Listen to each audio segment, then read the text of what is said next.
Welcome everybody, I'm Jeff Barton and I am your host for the Las Vegas Real Estate Show, LVRS as we like to be known, and we talk all things real estate here in the Valley and the surrounding cities. I'd like to welcome you to the show. We're on every Sunday night at 4:30 and we appreciate you tuning in. Some of the things that affect real estate are obvious to me. They're employment, the lack of housing, the demand on housing, the prices going up. Year to date, from last year, we're up about 6 to 7% and 1.2% from this time last month. So as you can see, the housing prices are going up. Now, what does that mean to you in terms of whether you can afford a house, whether you can get a loan to get a house, or whether you can find a property? In talking to a number of the real estate agents that we talked to for the show, telling me that there are 5 and 6 offers on most houses out there right now if you are looking in any area around the Valley. So before we get into the show, and I want to just run down the lineup a little bit, again, I'm Jeff Barton, the host, Las Vegas Real Estate Show, and we're going to bring on some great guests to today's show. First guest up for us is Lena Walter, who is the Swedish consul here in Las Vegas, and she runs an organization, Awareness is Prevention, and then we talk about human trafficking, certainly among children and minors. One of the greatest issues here in the Valley is, obviously we're in an area of fun and frolic for most people who fly in here, but for the people who live here and deal with the issues on a daily basis, this is obviously a topic I wanted to cover. I wanted to talk about it because it's important not only for the awareness of what we need to do as a citizenry here in Las Vegas to prevent this kind of thing, but certainly as an image to the world. It's the type of thing where it can really drag down a city. And since Las Vegas is changing, I know we spent the first couple of shows talking about Las Vegas, where's the city heading, the issues that we deal with on a daily basis in terms of how the city's perceived both locally and nationally, because as you all know, Las Vegas is an international destination for gambling and shows and dining, and certainly sex trafficking here in the Valley is a major issue that we have to deal with. So I'm happy to have her back or on the show for the first time. And our panel again today is Omar Merced, who is in house flipping for his Wishes Foundation, and Terrell Robinson of Big Tech's Real Estate and Investment, and Rebecca Fitzgerald from F&F Investment Realty. And we're going to talk a lot about that particular subject and then a number of other subjects that we get into on the show for the half hour that you allow us into your living rooms. And again, we thank you very much for doing that. One thing off the top I wanted to talk about was information. How does information get from me to you, from the media to you, and you to those people around you? Information here in Las Vegas is delivered a little bit differently. Whether you're from Las Vegas or you've moved here, the blaring signs, the bright lights, the architecture, the way the city comes at you is different than any other city in America. And I've lived in a number of large cities and small towns, so I can tell you that as we talk, as we deliver messages back and forth to each other, it's important to really understand how those messages are delivered. Now, we're in the age of the internet, and we're in the age of social media. In the future shows, we're going to have on some social media experts that talk about how the social media information age has changed the way we communicate, and the important things about how real estate is communicated to you. Most people go to Zillow nowadays. They don't call a realtor. First thing you do if you want to be able to find a house, you go to Zillow. You look up a house, if it's available, if it's not available. Quick story, in Los Angeles, where I have another office and we do lots of real estate there, Zillow prevented us from broadcasting our listings. And if you are unable to get your listings on Zillow, 90% of the market isn't going to be able to see you. So it's very important to be able to understand the communication, how information gets from A to B. Another thing that's very important is how do they affect you? How does this message affect you on a daily basis? Whether you're watching television broadcast, which we're very fortunate to be here on channel 18.8 in Las Vegas, broadcasting the message to you, or whether you go to your computer and you solely use the computer, like many millennials and younger people do. They don't pay for cable, they don't pay for satellite. They exclusively look on your computer. Anyway, I'm Jeff Barton. Really happy that you tuned in today, and we'll be right back. Want to know how to create more business and save money? Simple. The answer is video. Video shares are the fastest growing form of word-of-mouth advertising, and according to InternetRetailer.com, visitors who viewed a business video were 85% more likely to buy after watching it. People today are on the go. They don't have time to read text, but they have 1 minute to watch video. At HD Video King, we not only create quality video that's right for you, we coach you on how to get the most from it. Call today. Our award-winning staff are ready to assist.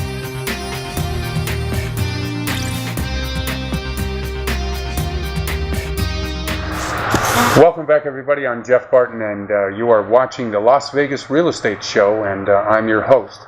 And I really appreciate you coming every Sunday night at 4:30 to see us, and we really appreciate you doing that. With me right now is Lena Walter, who is the Swedish Consul here in Las Vegas. And I asked Lena to come here today, and by the way, thanks for coming. Oh, I'm very happy to be here. And thank you very much, yes. And one of the things that we talked about in the first part of the show was sex trafficking or human trafficking, and how it affects us here in Las Vegas. And thankfully, I have Lena here, who is in charge, or I guess you're the founder of Awareness is Prevention? Yes. Could you tell us a little bit about what that is? And yeah, I can do that. I got involved a little bit over 10 years ago when I rescued some Swedish citizens, and one had a baby with her trafficker. That was my eye-opener to what's was that going here on. in yeah, it was here in Las Vegas, and it wasn't so prominent at that time. Right now, what's going on, it's an epidemic. Epidemic. It is frightening what's happening. And I work very closely with the police department here and the law enforcement in general. And what is going on right now, since about a year and a half back, California has started to release prisoners that have done part of their time. It started with 70% of the time, then it went down to 50% of the time. Now it's 30% of the time because their jails are overbooked. These are gangs, frightening criminal gangs, murderers. Guess where they're coming? They're coming to Las Vegas. And guess what they're getting into? Sex trafficking, because it's so much more profitable than arms trafficking and drug trafficking. Right. Because if you get caught with a bunch of drugs, you're going to end up in jail. You get caught with arms, you're going to end up in jail. You get caught with a bunch of girls, nothing will happen to you. What is the awareness level of the citizenry here in, obviously that's why I wanted you on the show, because I don't think it gets enough publicity. No. It should be shouted from the rooftops. Exactly, and I am getting frustrated now. I go out and speak a lot. Anybody who wants to hear me, a lot of Rotary groups, a lot of groups, and these are parents and grandparents and so on, and same comment every time, I had no idea. I have no idea. Now I'm beginning to say, where have you been? Because it is all over now. People are, you can see, you get documentaries, people talk on it on social media a lot. Where have you been if you don't have heard? So the awareness that you're bringing to it via a show like what we have on today, or the number of outlets as you do, once there is awareness, if there's going to be a tidal wave of awareness, which is really what's needed in this. How does it affect Las Vegas? Because Las Vegas has got that. It's so difficult here. It's difficult here, right? Because you have a lot of glitz here. Right. And you can hide so much here underneath the glitz. Right. That's the sad part. There's so much going on. There's also another complication because prostitution is legal, not in Clark County, but it's legal in other counties here. That's right. And it's a very, very fine line. But it's definitely a line. And sex trafficking is slavery. Yes, it is. And the average age of a trafficked person is 12 years old. Average. That means we have younger ones too. So if you have foreign citizens who are, is this predominantly U.S. citizens in sex trafficking? 85% are U.S. citizens. That's another misconception. People think there are all these girls coming in from Asia and Eastern Europe. No. These are American girls and boys. More and more boys coming into this too, and they are actually a little bit younger than the girls. Okay, what is the percentage of men to women or boys to girls? 15%. 15% are young boys, and the rest are young girls. I'm mainly focusing on minors under 18. Absolutely right, and rightfully so. I mean, obviously, anybody who can't protect themselves, we try to pass laws to protect them. Yeah. What's the state doing about it? What's local law enforcement doing about it? Local law enforcement is fantastic. They're really working out there. They're working on the streets, and it's the police, it's the FBI, it's Homeland Security. quality. They're all working. I mean, they're very, very dedicated. I tell people when I go out and speak, and someone will say, well, what can I do? I tell people, be observant. Look around what's going on in your neighborhood. Check out what's going on, because all you need to do is call the police, either 311 or 911, and you don't have to give your name, just give an address or give something you've seen, and they will investigate. Okay, the city, how it works, how it operates. How do you recognize somebody who's in the trade, who is a victim of this, in order to alert authorities? I mean, most people aren't. Well, let's say you live in a neighborhood, and these are good neighborhoods. Right. And you see a house where it's really not the normal family living there. There's people coming and going all the time. Right. But it's kind of shut down, it's dark, you can't really look in the windows or anything. Well, call the police and give the address. That's probably a house where they have a lot of young girls stored and people coming and going. Lena, I really appreciate you coming on the show. I want to have you back. Thank you. This is a topic that we need to talk about. This is the awareness that we need to bring to all levels of what we have here in the Valley, because, hey, the Valley's changing. The image of what we're doing is changing, and I really appreciate you coming on. Thank you so much for having me. And thank you very much. I'm Jeff Barton, and we'll be right back.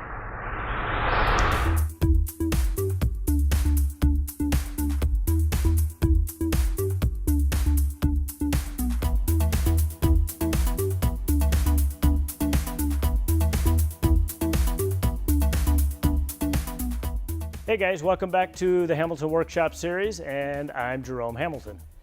When you attend a Hamilton Workshop Series event, you're going to get hands-on education. You're going to get location scouting already taken care of for you, photographic lighting experience at the tip of your fingers through the whole event, pre- and post-shoot workflow as we work together with you to get through all the odds and ends. Also, at the Hamilton Workshop events, you don't just work with me. We bring in top quality published photographers that you get to work with side by side, professional mentors with you whenever you need it. I've been a professional photographer for 24 years, and I have clients like Sports Illustrated, Target, Carhartt Clothes, and I bring that type of experience into the Hamilton Workshop Series. No photographer is the same, and we understand that. What we do is we provide one-on-one quality instruction on how they can improve on their weaknesses. We teach them flash photography, we teach them natural lighting, we teach them what lens selection and what equipment to use to get the shots that they need. What we want the student to leave the workshop with is with confidence, quality of images, and an enjoyable experience. At the Hamilton Workshops, we don't just want you to take pictures. We want you to learn to create images. We want you to think on your own. We want you to create a style. If you want to check out one of our next workshops, go to jeromehamilton.com. There's a workshop page, check it out. We want to empower you to be the best photographer that you can be. Welcome back, everybody. I'm Jeff Barton, and I am your host for the Las Vegas Real Estate Show, and welcome to the show, LVRS. Every week, Sunday night, 4:30, and thanks for coming and watching us on the show. We've had some great feedback initially, what we're doing, and what we're trying to do is bring local issues to you, the viewers at home, and thanks again for bringing us into your home. We know it's Sunday night, and do appreciate it. Every week we tackle some tough topics, try to bring awareness to both what's happening in the marketplace here in the Valley, as well as to try to, I guess, educate people as to some of the issues that might affect your real estate prices. Because if they're moving a sewer plant next door to your house, you're probably going to want to know that. If they're opening a prison down the street, probably really going to want to know that. And consequently, if they're opening the best school in the state of Nevada right down the block, probably going to want to know that too. So all these things that we're going to be talking about on the show really affect you tonight with us. Once again on our panel is Terrell Robinson, Big Tex Real Estate and Investment. Appreciate How you doing, Jeff? How you doing? Great, thank you very much. And Rebecca Fitzgerald, F&F Investment Realty.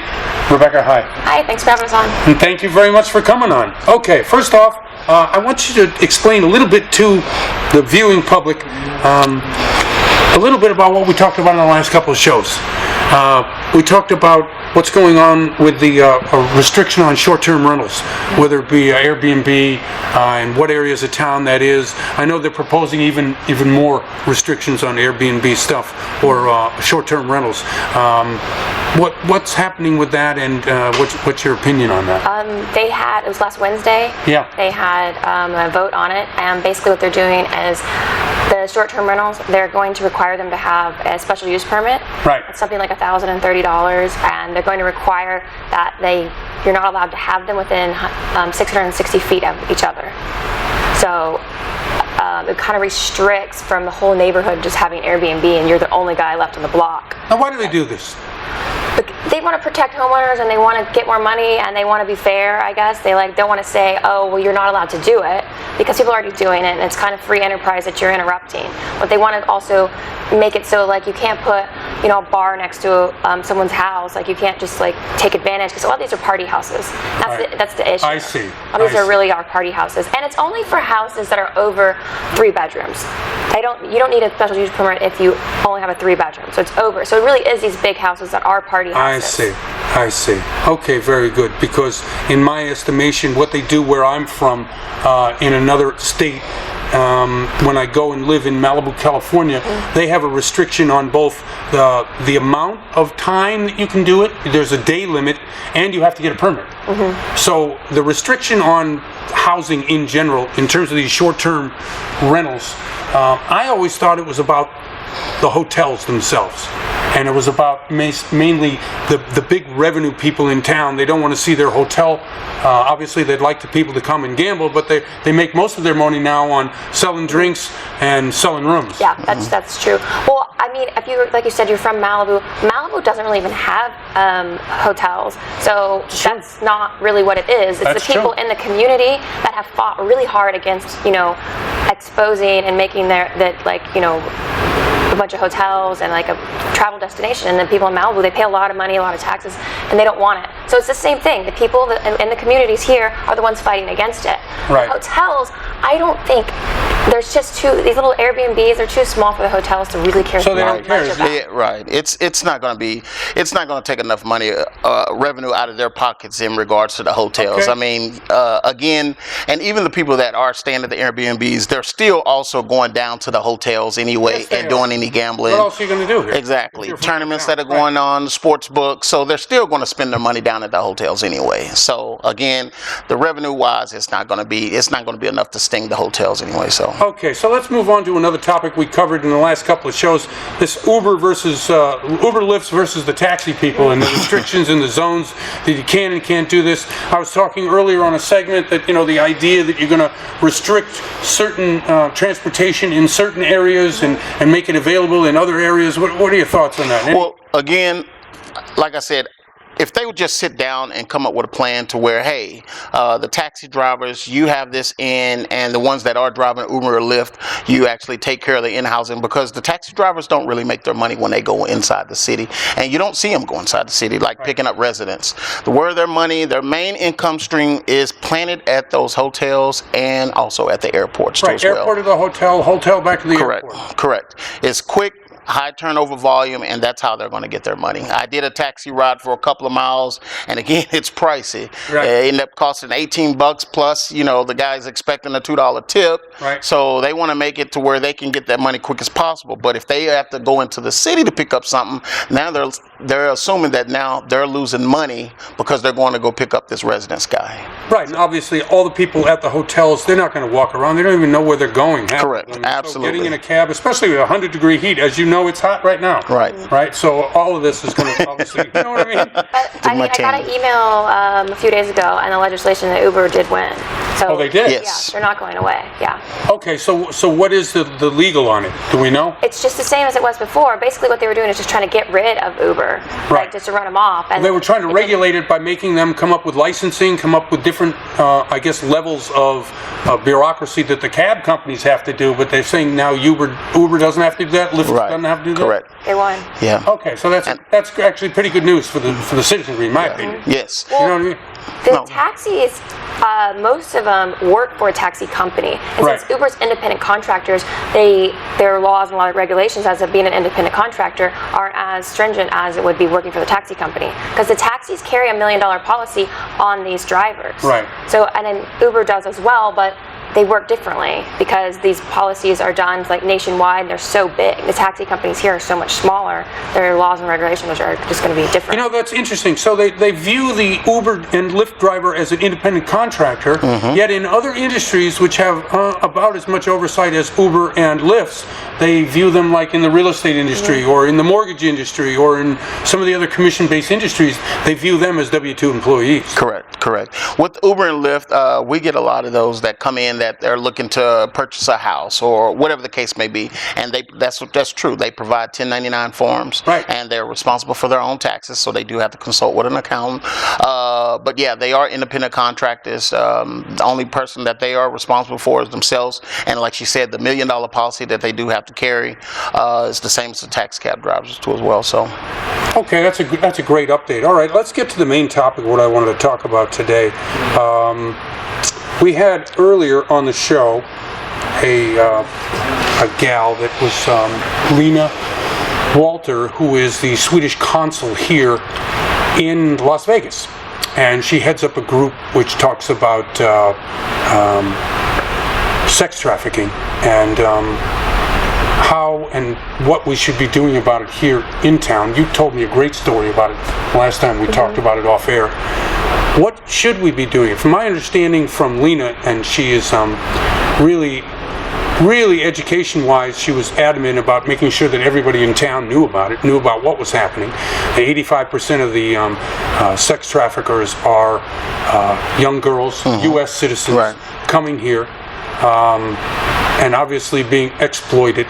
And this is a weird town, not weird town, but it's a difficult town because it's legal if you go in Nye County or you get out of the Clark County area. Right. So, thoughts? Well, one thing I want to say before we talk about this is a lot of people think that prostitution is legal in Las Vegas, which is a total lie. No, it is not. It's only legal in population under 25,000 people correct. in the state of Nevada. So I just wanted to make that clear because plenty of people think they still think it's legal here. Well, that's the problem. Right. You get people coming to this town and they think sex, drugs, and rock and roll. That's all they're thinking about. Yet the exploitation of what goes on here is, well, first of all, the police are 100% against it. Homeland Security is 100% against it. Obviously, the local business really doesn't want any part of it. So, again, well, it comes down to the education of the community and the awareness, too, as well.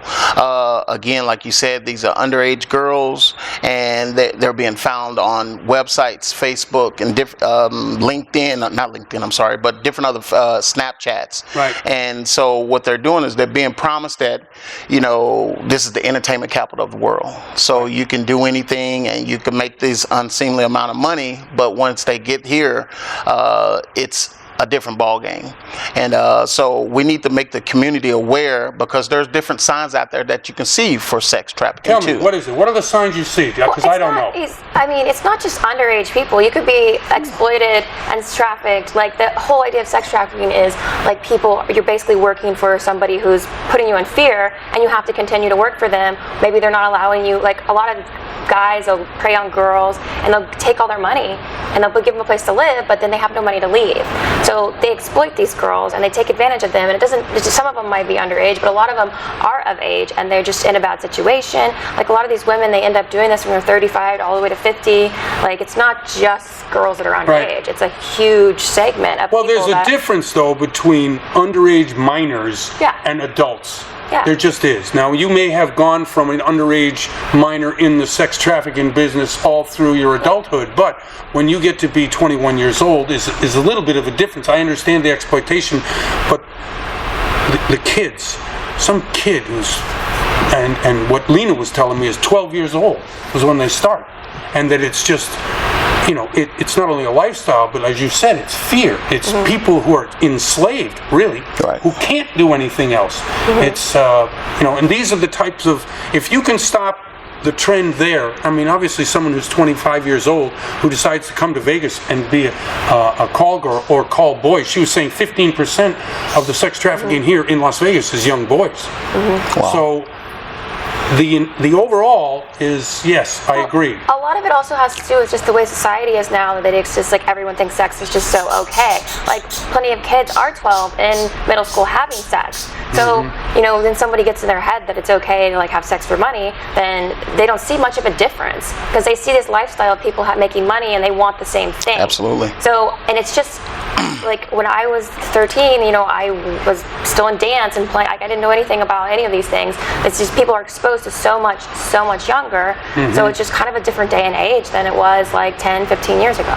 Yeah, I think it is, and I think the advent of the internet, everybody's online, everybody can see anything they want, and if you go to certain websites and you click the wrong thing, all of a sudden you're exposed to a world that you never even know existed. Absolutely. And you know, I think that makes for a bad situation. But because you know, this is a real estate show, right? So we're talking about prices of real estate and how they're affected, and this is a whole underworld. Now, there's been underworld in Las Vegas on all kinds of things for years. Right. On all kinds of things. Now, most major cities have it, but this city's different because we advertise it. Right. You know, we're out there to the world saying, hey, this is your playground, come here. Right. How do we protect the kids that are here, coming here? How do we find out about them? You were talking about maybe finding out what's going on with their recognition of the problem. Right. And Lena, who was on earlier in the show, said, look, if you see a house and the shades are drawn and you see a lot of people going in, especially young women, this is something you should be able to call the police on. Now, I don't know if that's a real doable thing or what. I don't know, but how do you recognize it? How do you stop it? Is it just education? What is it? Well, it also comes down to parenting too. Like we keep you know, yeah, these kids can click on, but there's things that parents can do that can actually avoid some of these situations when it comes to, like you said, when they click on a pop-up. There are certain different guidelines they can put on their televisions as well as their TVs that where their kids won't be able to see certain things. So I have nieces and nephews, and they have certain things that they can only watch and certain things that they can only click on. So it also comes down to the parenting too as well. Now, as far as some of these women that are either underage or 21, 25, when the situation that I have actually seen in different cities as well as Las Vegas, one of the common denominator was the father was missing in the house. So now you get this male dominant person. Yeah, you have this fear and this mind control. Now they just want to have to be loved, so to speak. So they're willing to do anything to keep that person happy. So that's another thing too as well. So even mentors, and I've met young women that they decide instead of going that route, they find a mentor, whether it be a woman or a female. I mean a male mentor to keep them from going that direction. So. Okay. You were speaking more to like how if you like live in a neighborhood. Yeah, if you live in a neighborhood and you see something going on, or what do you see that's going on, and what do you? It's again like there's always some sort of like, you know, tip line and things like that. Like maybe not call the police, but maybe have some sort of tip line or advice line. Like they have abuse hotlines, they have you know, runaway hotlines. They have like different hotlines that people should be able to call. So they could offer services like that. Like your friend Lena, she could offer, you know, services like that. So feel like girls that are in a situation they want out of it. Or if you feel like you're in a neighborhood and there's something strange going on, then more of a tip line. So then it can be on the radar and people just have seen if there's like a trend in that same area or something like that, then it can be investigated. Instead of just going and kicking down these people's door and you don't know what's going on. Absolutely. Keep safe out there. And thank you guys for being on the show. I really appreciate it. Rebecca Fitzgerald and certainly Big Tex Robinson. I'm Jeff Barton. Thank you for seeing the show tonight. And we'll be back next week, 4:30 Sunday night, Las Vegas Real Estate Show.